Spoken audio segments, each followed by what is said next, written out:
Toto je moje Volvo V40 2.0T z roku 2002 a asi 320 000 kilometrami, ktoré som kúpil pred 7 rokmi a v tomto videu sa pozrieme na to, koľko ma za tých 7 rokov vyšlo a aké to auto je.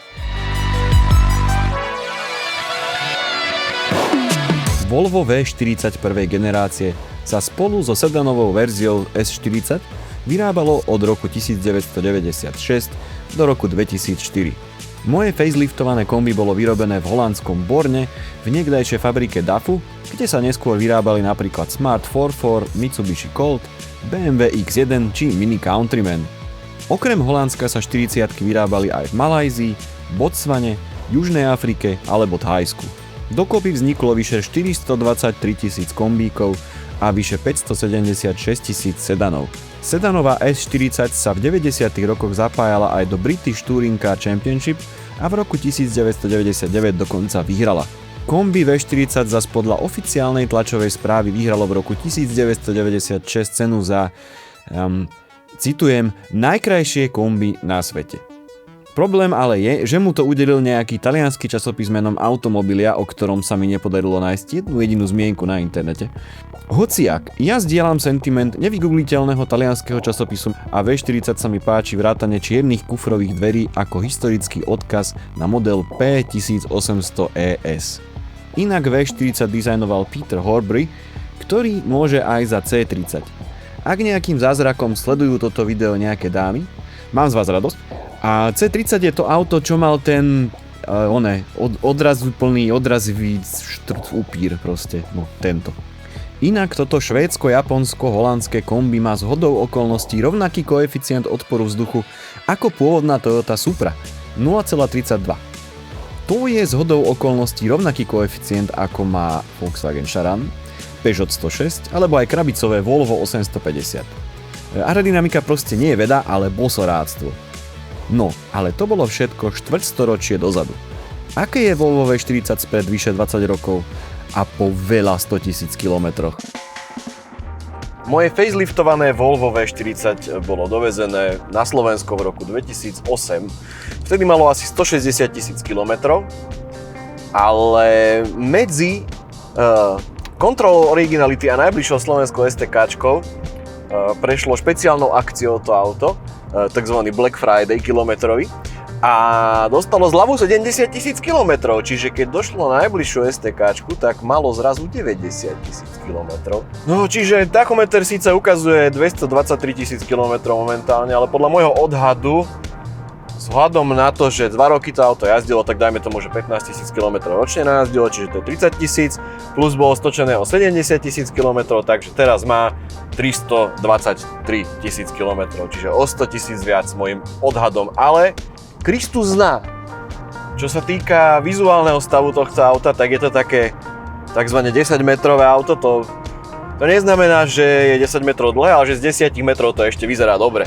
Pretože na každom jednom dieli plechovom sú nejaké škrabance, preliačeniny a podobne.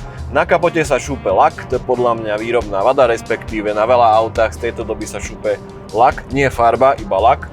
Na druhej strane je to také oslobodzujúce, lebo pokiaľ parkujete tam, kde ja, že vlastne pred domom v jednosmerke v centre mesta, tak hocikedy, hocikto, čo je idiot a nevie parkovať alebo šoférovať, tak ma to môže oškreť.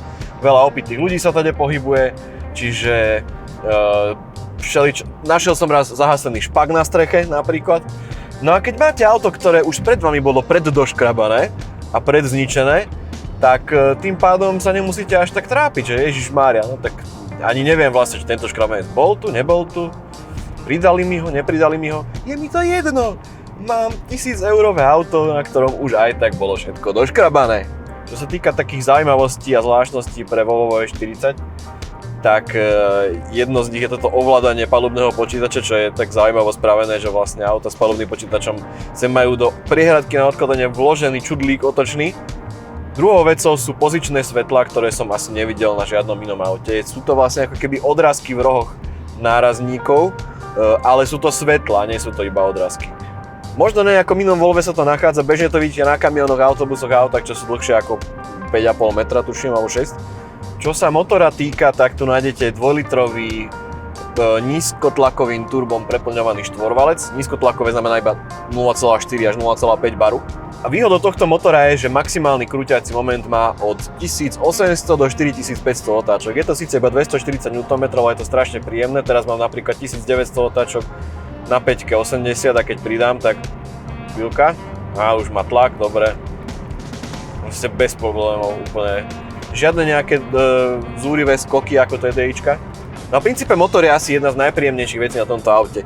Vďaka tomu, že má krútiaci moment v takomto širokom spektre, čo v tej dobe, keď toto auto bolo vyrobené, čiže 25 rokov skoro dozadu, tak to nebolo bežné. A super na tom je, že vlastne nepotrebuje ani 6-stupňovú prevodovku, lebo môžete mať pekne dlhú prevodovku a všade je krútiaci moment, takže je to bez problémov s 5-stupňovým manuálom. Toto je vlastne rovnaká modulárna architektúra motorov ako 2,4 liter, 2,5 liter 5 valec, len toto je štvorvalec. Volvo to označuje ako white block. Na stovku to oficiálne toto Volvo zvládne niečo medzi 8 až 9 až dačo sekundami, čo sa približuje v tej dobe konkurenčne asi najbližšie Octavia 1.8 Turbo alebo RS, lebo je to rýchlejšie ako 1.8 Turbo, ale je to kúsok pomalšie ako RS.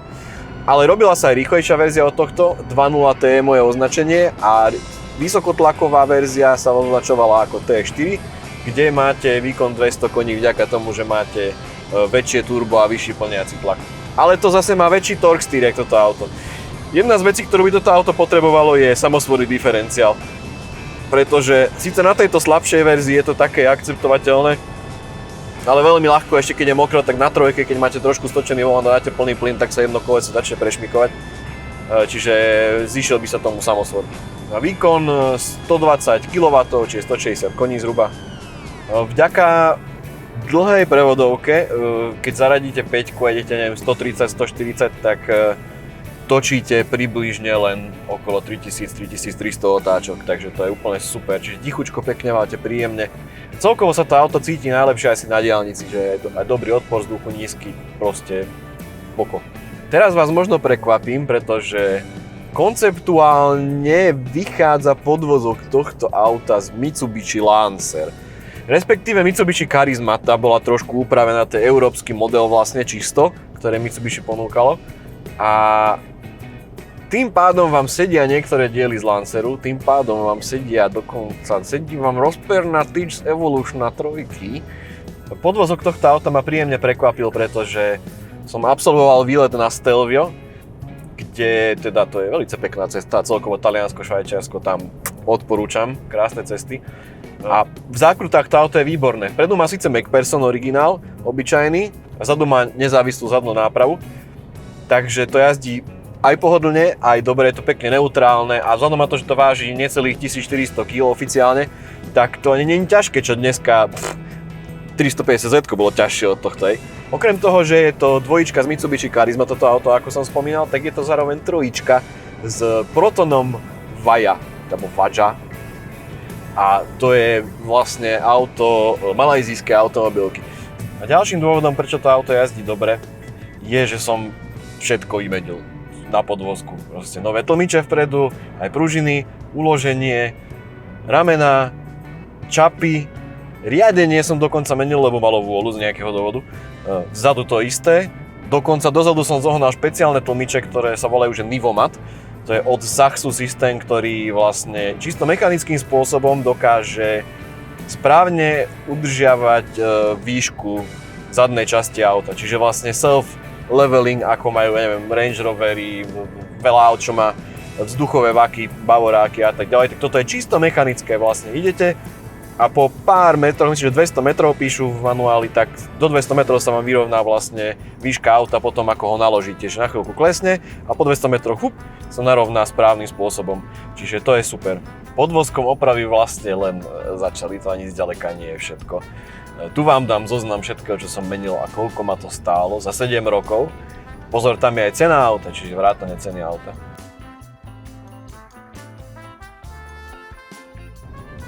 Podľa mňa to nie je vôbec zlé, pretože keby som si takéto nejaké auto mal kúpiť nové, tak to nestojí toľko, čo ma toto auto vyšlo. Aj so servisom na všetkých týchto rokov. Áno, je staršie, nie je to ideálne. Ale mne sa to auto páčilo, to bol jeden aspekt toho, hej. Plus bolo lacné na kúpu a vlastne ako keby som si rozložil tie financie na niekoľko rokov, takže... No ale prišiel čas to auto vymeniť, pretože už mám druhé, ktoré má o 10 rokov menej a tretinu kilometrov. Nie sú tu choroby typu, že tuto sa mi hýbu páčky pod volantom dokola, to majú všetky Volvá proste. Alebo že riadiacia jednotka má ekologický cín bez olova alebo niečoho takého a to znamená, že už po tých 20 rokoch tak sa začínajú tie spoje proste uvoľňovať, už nie sú zapájkované ako boli. Čiže tu vám zrazu začne striekať ostrekovač z ničoho nič. Nie, to sa mi raz stalo, našťastie, ale sa mi stáva skôr, že jedno svetlo prestane svietiť a nič nepomôže, čiže to zase sú relátka v tej riadiacej jednotke, ktoré Volvo spravilo tak, že nie sú vymeniteľné, sú normálne napajkované v krabici a už vlastne sa oficiálne nedajú zohnať, len nejaké podobné náhrady. Zadné plato, ty kokos, to keď natiahnete, tak sa vám furt po pár skokoch vráti naspäť, lebo je to tak zle vymyslené, že sa tie rohy dolámu a potom to nedrží, hej. A toho som skúsil na vrakovisku asi 4 autá, každé jedno to malo tak, jak ja, alebo horšie. Proste je tu veľa vecí, ktoré už ma iritujú non-stop riešiť. Prišiel čas na niečo novšie, možno bezproblémovejšie. A keby som aj chcel to auto dostať do nejakého lepšieho stavu, tak na veľa z týchto vecí neexistuje žiadne riešenie momentálne. Plus, aby to auto bolo vizuálne pekné, tak to by chcelo toľko veľa peňazí, že sa to absolútne neoplatí. Bude mi chýbať toto auto? Jasné, bude mi chýbať, lebo toľko všetkých zaujímavých zážitkov sme spolu zažili, napríklad to Stelvio, to bolo super, potom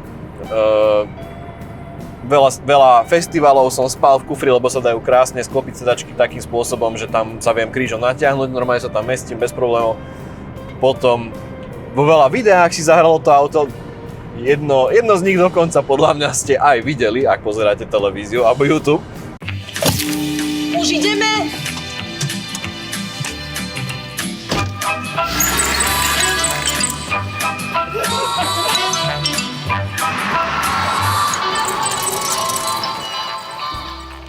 Tak si to poďme zhrnúť. No a tu sú pozitíva. Kľudne si to pauznite.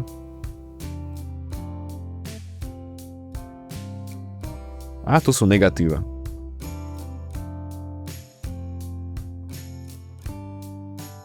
Má dohodnutého nového majiteľa, ktorý je kamarát, ktorému sa ľúbi to auto, všetky problémy mu boli povedané, tak dúfam, že sa bude dariť tomu autu u nového majiteľa a že bude lepšie ako u predchádzajúcich majiteľov, ako som bol ja, pretože to bolo tragické.